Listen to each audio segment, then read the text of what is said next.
Sudah 48 menit dari pukul 10 waktu Mekah, Arab Saudi. Jumlah jamaah yang melaksanakan puncak ibadah haji di Arafah semakin bertambah saat ini. Tadi dari 3 laporan tim liputan kami yang memantau di 3 titik berbeda dengan 3 suasana berbeda juga. Memantau persiapan dari para jamaah haji Indonesia untuk momen puncak ibadah haji kali ini sudah siap. Tinggal menantikan momen-momen saat akan menjalankan wukuf di hari ini 9 Zulhijjah 1445 Hijriah. Kalau kita cermati juga bahwa sebelumnya saya sudah sempat bilang bahwa ibadah haji ini membutuhkan fisik, mental, psikologis, dan finansial yang mumpuni, yang mampu begitu sampai akhirnya bisa berada di tanah suci menjalankan rukun Islam yang kelima. Ada rukun haji yang harus dipenuhi juga oleh para jamaah sampai akhirnya dinyatakan seluruh rangkaian ibadah yang mereka laksanakan itu dipandang sah secara agama begitu, mulai dari ihram, niat untuk melakukan ibadah haji, kemudian ada tawaf ifadah, sa'i, lari-lari kecil jalan cepat dari Bukit Safa ke Marwah itu, kemudian wukuf di Arafah seperti yang sedang berjalan saat ini dan terlihat visualnya juga di layar kaca Anda saudara, kemudian tahallul, cukur atau menggunting rambut minimal 3 helai, dan tertib. Tertib inilah yang menjadi penting bahwa bagi jamaah haji yang melaksanakan ibadah di tahun ini harus menjalankan seluruh rukun itu secara runut berurutan. Bila tidak dilaksanakan satu poin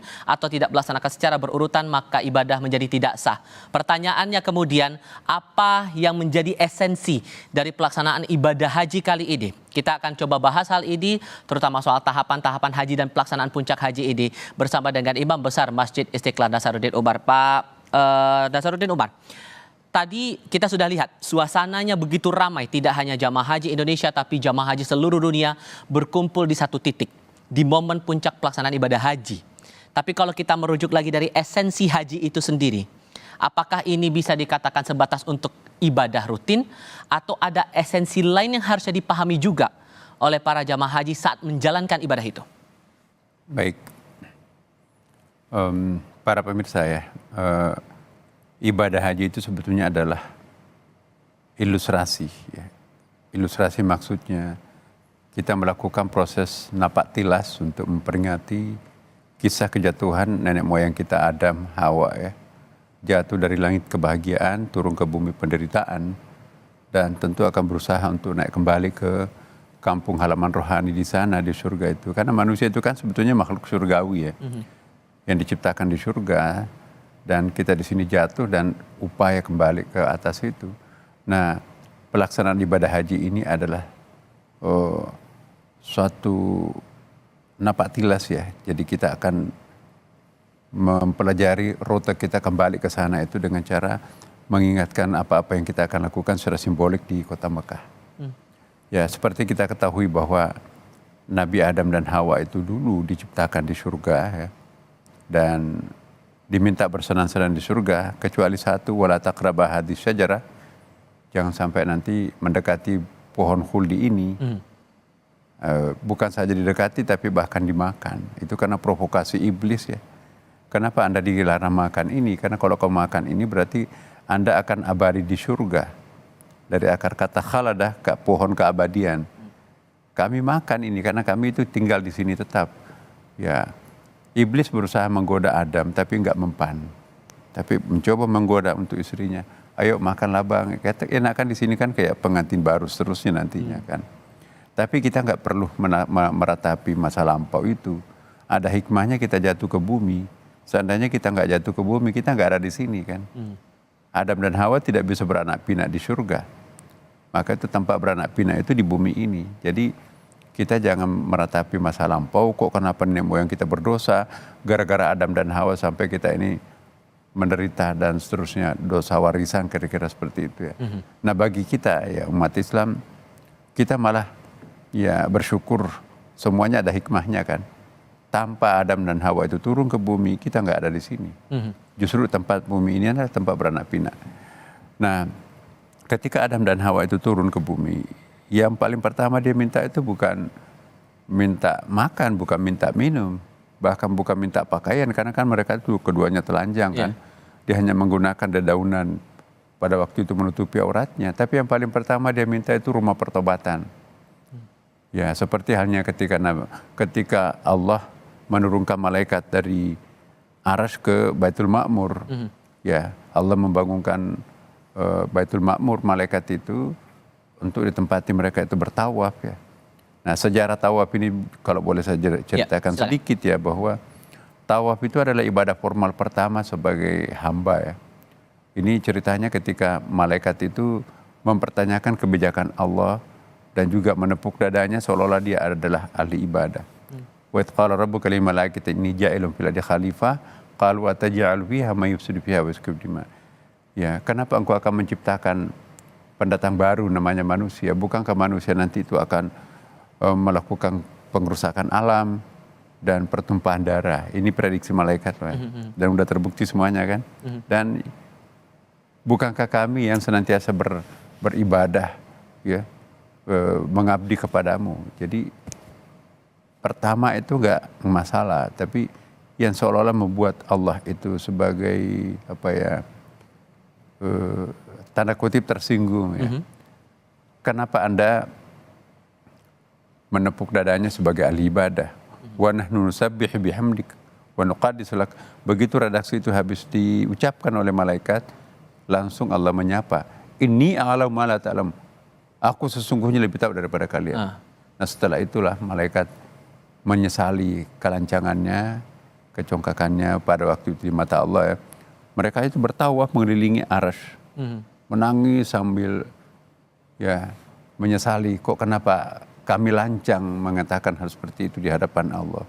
Tanpa diucapkan ahli ibadah kan juga Allah Maha tahu ya kan. Lalu Allah diam-diam menciptakan miniatur arasy, itulah yang disebut dengan Baitul Ma'mur. Nah, di Baitul Ma'mur ini malaikat turun ke situ dan di situlah dia melakukan tawaf. Adam dan Hawa di situ juga melakukan hal yang sama sebetulnya pada waktu itu. Nah, ketika Adam jatuh ke bumi, mereka juga minta rumah pertobatan. Maka diperintahkanlah diperintahkan malaikat oleh Allah untuk membangunkan rumah pertobatan. Inna awwala baitin wudi'a lin-nas lalladzi bibakta mubarakaw lil alamin. Ya, dibangunlah Ka'bah itu. Jadi pembangunan Ka'bah yang pertama itu adalah dibangun oleh malaikat itu.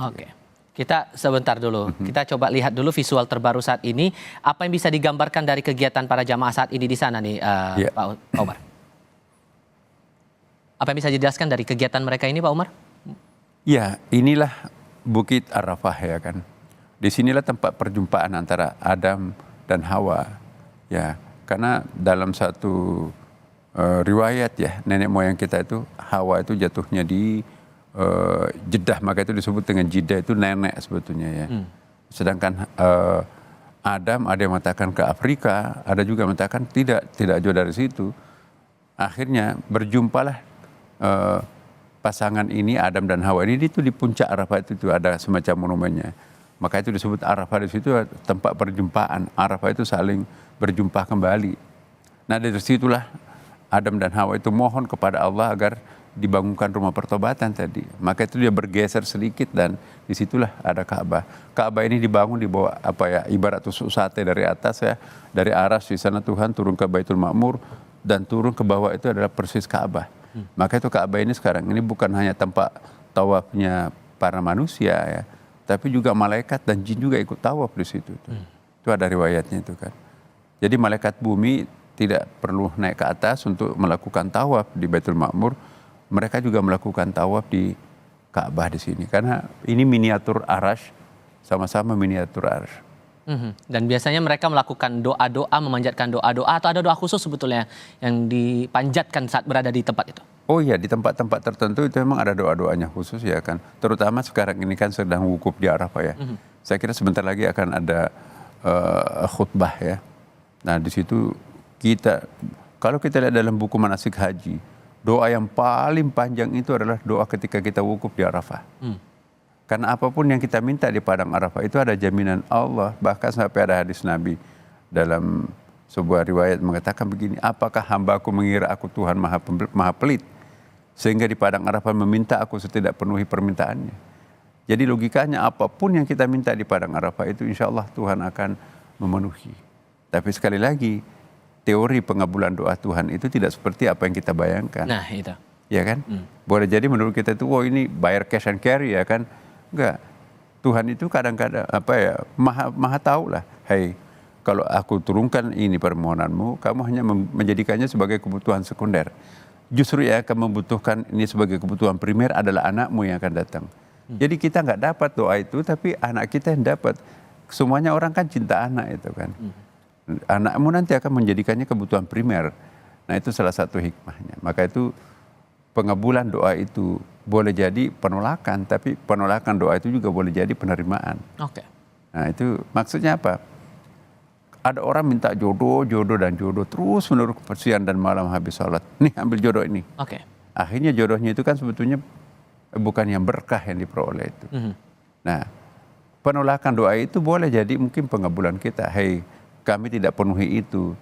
Karena kalau kami penuhi Anda permintaannya, nanti akan bermain-main di bumi, tidak naik ke langit ya kan. Justru Anda yang aku ingin mengajak Anda naik ke langit. Oke. Ternyata etalase yang dipamerkan di langit itu jauh lebih dahsyat indahnya ketimbang yang kita akan minta di bumi. Oke. Ya Allah, jangan terima pengabulan, jangan kabulkan doaku yang kemarin, aku mau yang ini kan. Jadi jangan salah paham kalau doa kita tidak dikabulkan Allah. Boleh jadi ada hikmah yang sangat dahsyat di balik penolakan itu. Oke, kita juga sambil berbincang juga saat ini ada sudah bergabung lewat sambungan dalam jaringan bersama dengan Direktur Layanan Haji Luar Negeri Kementerian Agama Republik Indonesia Subhan Khalil. Pak Subhan, Assalamualaikum.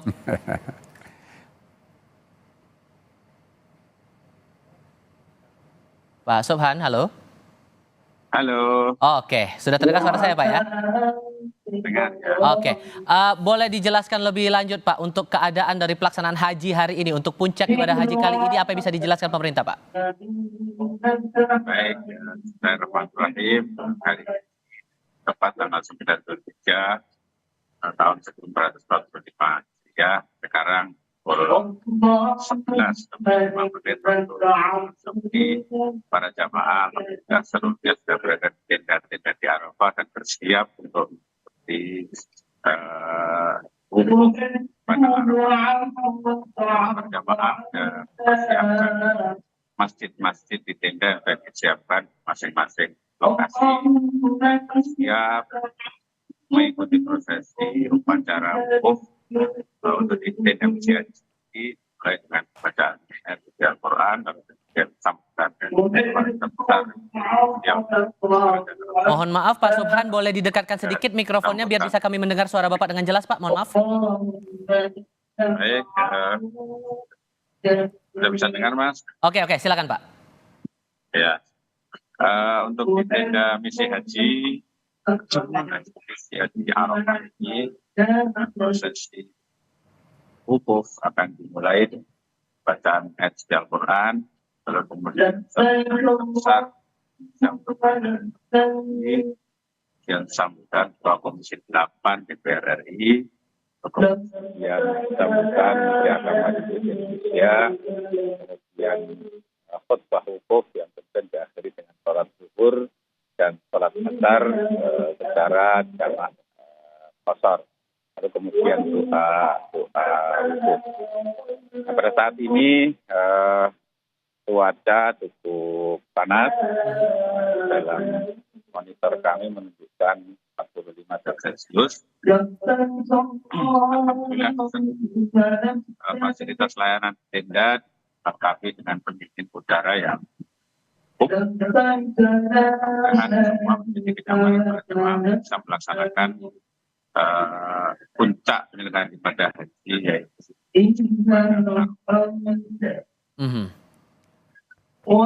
Baik. Pak Subhan, mohon maaf sebelumnya saya harus potong dulu karena kita coba perbaiki komunikasi kami dengan Anda dulu. Termasuk kita akan lanjutkan lagi diskusi jadi sesi berikutnya dengan memantau kembali pelaksanaan ibadah haji di tahun 1445 Hijriah ini. Tetap bersama kami saudara di Kompas TV. Kami masih melanjutkan diskusi. Di studio masih bergabung saat ini Imam Besar Masjid Istiqlal Nasaruddin Umar, dan lewat sambungan dalam jaringan kami masih bersama dengan Direktur Layanan Haji Luar Negeri Kementerian Agama Republik Indonesia Subhan Khalil. Pak Subhan, soal layanan kepada para jemaah ini khususnya bagi para lansia, ini ada pendekatan khusus tidak yang berbeda ketimbang tahun lalu dengan tahun ini? baik. Untuk tahun ini tentu kita belajar pada penyelenggaraan haji di tahun 2023, di mana tahun 2023 itu lebih dari 60.000 jemaah yang tergolong dalam kriteria lansia. Nah, pada tahun ini jamaah lansia yang ikut melaksanakan ibadah haji itu dalam angka sekitar 45.000. Oleh karena itu, maka pada tahun ini masih kita mengusung tagline haji ramah lansia. Nah, kegiatan-kegiatan untuk mengusung tagline utamanya adalah dalam penyelenggaraan ibadah. Kita ada 5 skema haji. Yang pertama adalah haji perjalanan haji normal. Dan ini akan diikuti oleh jamaah yang sehat, jamaah normal. Kemudian seluruh perjalanannya akan dilaksanakan sebagaimana syarat rukun yang ditetapkan. Lalu kemudian yang kedua, kita menyelenggarakan skema perjalanan murur, yaitu itu perjalanan dari Arafah langsung menuju Mina dengan melintas Musdalifah dan Arafah. Ini sekaligus untuk mengantisipasi keterlambatan angkutan sebagaimana terjadi di tahun ini. Karena memang salah satu kendalanya adalah untuk loading naik turun jemaah dengan kriteria tersebut memerlukan waktu lebih lama. Sementara pergerakan jamaah dari Arafah ke Musdalifah dan Mina itu sangat terbatas waktu. Karena itu maka pada tahun ini kita siapkan skema murur dan diikuti jamaah haji. Baik. Lalu kemudian yang ketiga, kita menyelenggarakan namanya safari wukuf bagi jamaah lansia non-mandiri. Oke. Jadi ada cukup banyak jemaah lansia yang kebetulan tidak bersama pendampingnya dan ini perlu bantuan orang lain. Baik. Karena itu maka kita selenggarakan safari wukuf bagi jemaah tersebut. Oke. Yang keempat, safari wukuf bagi jemaah sakit. Nah, ini jemaah-jemaah yang dirawat di rumah sakit dan memungkinkan untuk dipindahkan, maka kita laksanakan safari wukuf jemaah sakit.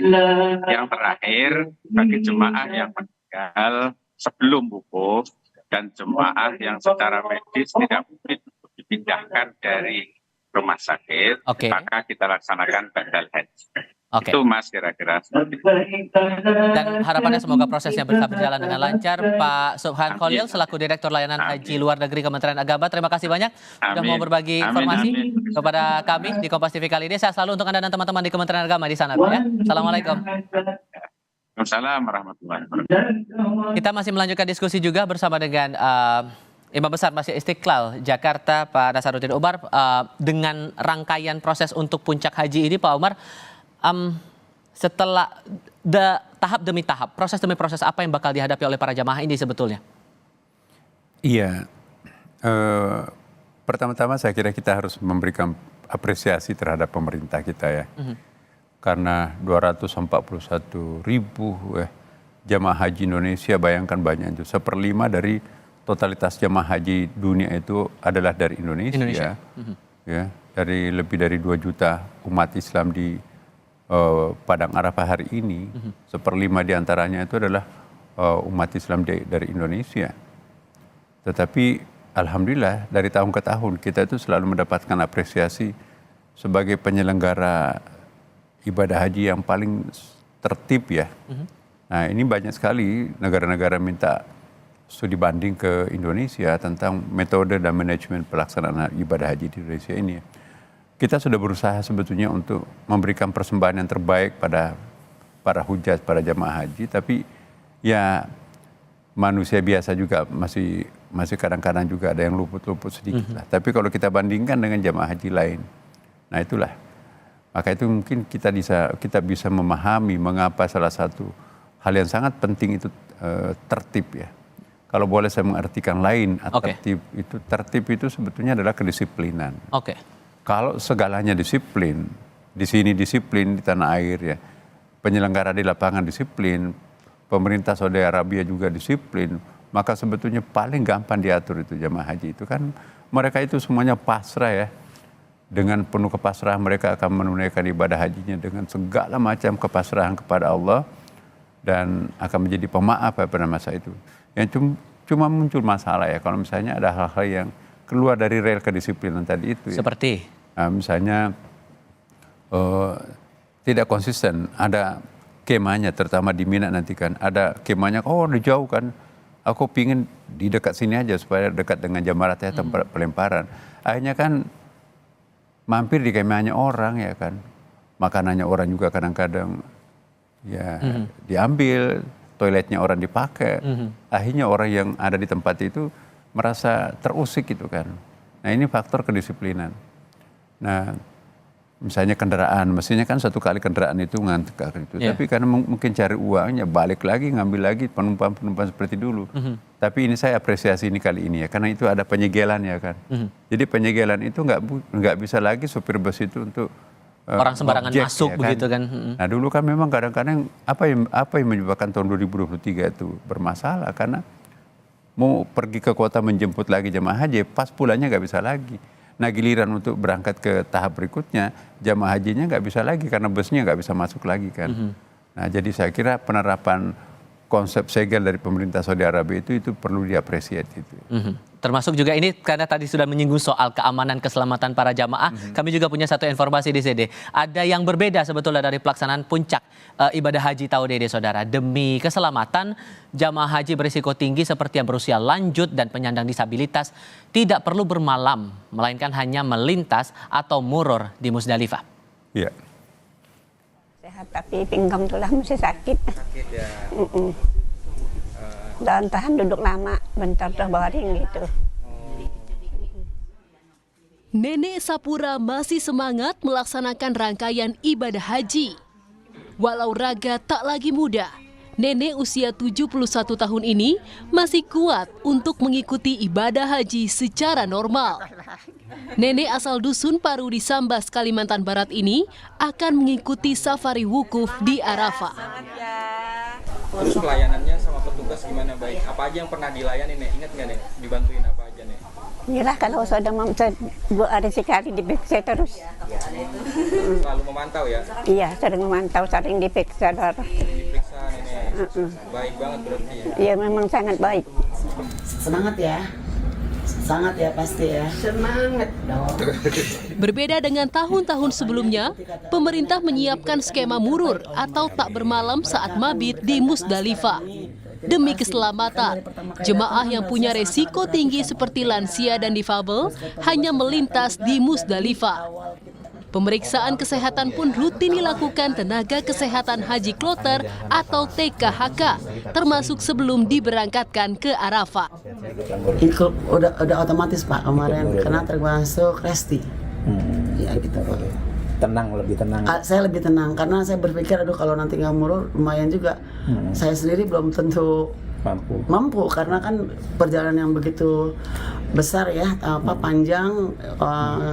Kita bisa untuk membawa diri aja kadang-kadang kita untuk berpikir apakah kita kuat gitu, tapi ya kita berusaha berdoa sama Tuhan Yang Maha Kuasa, mudah-mudahan dimampukan untuk melaksanakan wukuf di Arafah dan menaikkan ritual ibadah haji ini. Amin.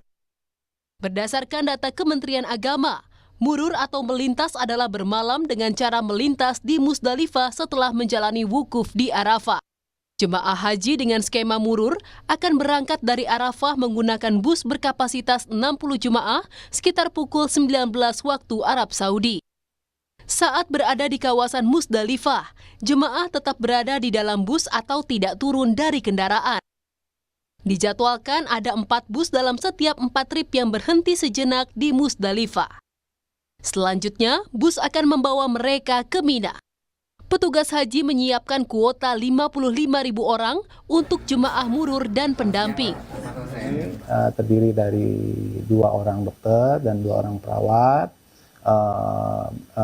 door to door dari kamar ke kamar jamaah, terutama mengecek para lansia dan risti dalam hal ini tentang kesehatannya. Alhamdulillah dari 60 semua itu insya Allah akan masuk ke dalam program murur yang kita sudah jadwalkan. Petugas memastikan murur memiliki landasan hukum yang kuat. Kebijakan ini juga didukung sejumlah ormas Islam di Indonesia karena demi keselamatan jemaah. Tim Liputan Kompas TV. Nanti kita ada sistem murur. Menarik juga sebetulnya untuk mencermati soal skema murur ini, Pak. Tapi sebetulnya ada aturan khususnya nggak sih sebetulnya untuk siapa yang berhak untuk bisa diterapkan skema murur ini atau tidak gitu? Iya, sebetulnya di negara lain juga ya sudah melakukan hal yang sama. Ya. Indonesia itu memang baru kali ini dipopulerkan, tapi sebetulnya de facto ya pada beberapa tahun yang lalu juga ada tidak turun dari bus ya, murur juga namanya itu. Jadi negara-negara yang lain juga yang terutama dari kalangan VVIP atau orang-orang yang punya uzur ya, itu juga melakukan hal yang sama, murur. Dan yang penting kan sudah melewati di malam hari di Musdalifah itu kan, al-mabitu bi Musdalifah itu ya. Jadi tadi dikatakan itu landasan hukumnya ada, yang memang ada. Cuman ya kalau dalam keadaan posisi normal kita memang sebaiknya kita di situ kita mampir sejenak ya kan. Dan bagi mereka yang belum punya batu-batuan ya mereka bisa memungut biji batu-batuan di situ untuk nanti bahan melempar untuk di Mina. Tapi ini sudah diformalkan ya. Nah, bayangkan kalau seperti ada 25 ribuan bus yang akan lewat dalam jalur yang sama kan. Dalam waktu 24 jam itu, kira-kira kayak apa itu ya. Nah kalau mereka itu nanti berikan kesempatan turun, ada yang cari toilet, belum ketemu toilet busnya sudah mau berangkat ya kan. Ya terjadilah orang yang hilang gitu kan. Kenapa? Terlalu lama di kamar mandi, busnya sudah mau jalan. Itu problem tuh. Maka itu kecekatan petugas haji kita yang ada di mana-mana itu luar biasa itu ya.